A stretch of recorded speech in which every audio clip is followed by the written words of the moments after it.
மதுரை அவனியாபுரத்தில் நாளை நடைபெறும் ஜல்லிக்கட்டு மைதானத்தில் வெடிகுண்டு நிபுணர்கள் சோதனையிட்டிருக்கின்றனர். இது தொடர்பான கூடுதல் விவரங்களோடு களத்திலிருந்து இணைக்கிறார் செய்தியாளர் சிவகுமார். சிவகுமார், விவரங்கள். நிச்சயமா நந்தா, அதாவது மதுரை மாவட்டம் அவனியாபுரத்தில் உலக புகழ்பெற்ற ஜல்லிக்கட்டு போட்டி நாளை நடைபெற இருக்கிறது. 1200க்கும் மேற்பட்ட காளைகளும் 900 வீரர்களும் போட்டியில் பங்கேற்க உள்ளனர்.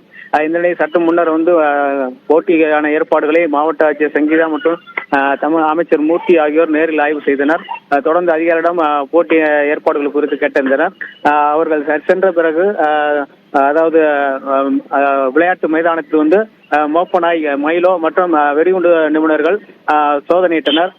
போட்டி நடைபெறக்கூடிய இடங்களில் இருக்கக்கூடிய வாகனங்கள் மற்றும் இந்த தேங்காய் நார்கள் போடப்பட்டிருக்க இடங்கள், மேடை மற்றும் கார் நிறுத்தப்பட்ட இடத்தில் மோப்பநாய் சோதனை நடைபெற்றது. இதைத் தொடர்ந்து இப்பகுதியில் போலீசாரும் அந்த விளையாட்டு மைதானத்தை ஆய்வு செய்து வருகிறார்கள். நந்தா, நன்றி சிவகுமார், விவரங்களுக்கு.